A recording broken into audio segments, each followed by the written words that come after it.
Silicon city ಬೆಂಗಳೂರಿನಲ್ಲಿ ಒಂದು ಕಡೆ ಬಿಸಿಲ ಧಗೆ ಏರ್ತಾ ಇದೆ, ಮತ್ತೊಂದು ಕಡೆ ಕಾಲರ ಪ್ರಕರಣಗಳ ಸಂಖ್ಯೆ ಕೂಡ ಹೆಚ್ಚುತ್ತಾ ಇದೆ. ಈ ಬೆನ್ನಲ್ಲೇ ಬೆಂಗಳೂರು ವ್ಯಾಪ್ತಿಯಲ್ಲಿ ನೀರು ಮತ್ತು ಆಹಾರವನ್ನ ಲ್ಯಾಬ್ಗೆ ಕಳುಹಿಸಲಾಗಿತ್ತು. ಅದರ ಪರೀಕ್ಷೆಯಾಗಿ ರಿಪೋರ್ಟ್ ಬಂದಿದೆ. ಹಾಗಾದ್ರೆ ರಿಪೋರ್ಟ್ನಲ್ಲಿ ಏನಿದೆ ಬನ್ನಿ ನೋಡ್ಕೊಂಡು ಬರೋಣ. ಬೆಂಗಳೂರಿನ 702 ಸ್ಥಳದಿಂದ ಆಹಾರ ನೀರು ಸಂಗ್ರಹ.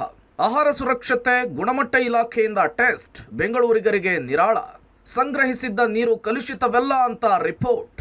ಸಿಲಿಕಾನ್ ಸಿಟಿ ಬೆಂಗಳೂರಿನಲ್ಲಿ ಒಂದು ಕಡೆ ಬಿರು ಬೇಸಿಗೆ, ಮತ್ತೊಂದು ಕಡೆ ಕಾಲರ ಹೆಚ್ಚಳವಾಗ್ತಿದೆ. ಸುಮಾರು 25ಕ್ಕೂ ಹೆಚ್ಚು ಕೇಸ್ಗಳು ಬೆಂಗಳೂರಿನಲ್ಲಿಯೇ ದಾಖಲಾಗಿದೆ. ಕಾಲರ ಪ್ರಕರಣ ಹೆಚ್ಚಳದ ಬೆನ್ನಲ್ಲೇ ಆಹಾರ ಮತ್ತು ಸುರಕ್ಷತಾ ಇಲಾಖೆ ಅಲರ್ಟ್ ಆಗಿತ್ತು. ಬೆಂಗಳೂರಿನ ಬರೋಬ್ಬರಿ 702 ಸ್ಥಳಗಳಿಂದ ಆಹಾರ ಮತ್ತು ನೀರನ್ನು ಸಂಗ್ರಹಿಸಿ ಟೆಸ್ಟ್ಗೆ ಒಳಪಡಿಸಲಾಗಿತ್ತು. 702 ಸ್ಥಳಗಳಿಂದ ಸಂಗ್ರಹಿಸಿದ ನೀರಿನ ರಿಪೋರ್ಟ್ ಹೊರಬಿದ್ದಿದ್ದು ನೀರು ಕಲುಷಿತವಲ್ಲ ಅಂತೇಳಿ ರಿಪೋರ್ಟ್ ಬಂದಿದೆ. ಹೋಟೆಲ್, ಬೀದಿ ಬದಿ ವ್ಯಾಪಾರ ಮತ್ತು ಹಾಸ್ಟೆಲ್ಗಳಿಂದ ಊಟ ಮತ್ತು ಅಡಿಗೆ ಮಾಡಲಿಕ್ಕೆ ಬಳಸುವ ಪದಾರ್ಥಗಳನ್ನು ಟೆಸ್ಟ್ಗೆ ಒಳಪಡಿಸಲಾಗಿತ್ತು.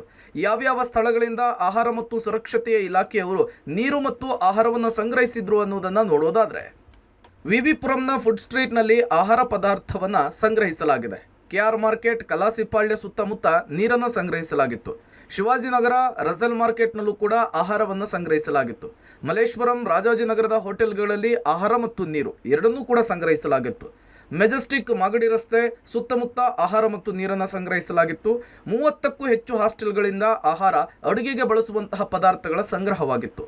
ಹೀಗೆ ಬೆಂಗಳೂರಿನ ವಿವಿಧೆಡೆಯಿಂದ ಆಹಾರ ಹಾಗೂ ನೀರನ್ನು ಸಂಗ್ರಹಿಸಲಾಗಿತ್ತು. ಎಲ್ಲ ಕಡೆ ಸಂಗ್ರಹಿಸಿದಂತಹ ಆಹಾರ ಮತ್ತು ನೀರಿನ ರಿಪೋರ್ಟ್ ಬಂದಿದೆ. ಸುರಕ್ಷಿತ ಅಂಥೇಳಿ ರಿಪೋರ್ಟ್ ಬಂದಿರೋದು ಸಂತಸಕ್ಕೆ ಕಾರಣವಾಗಿದೆ.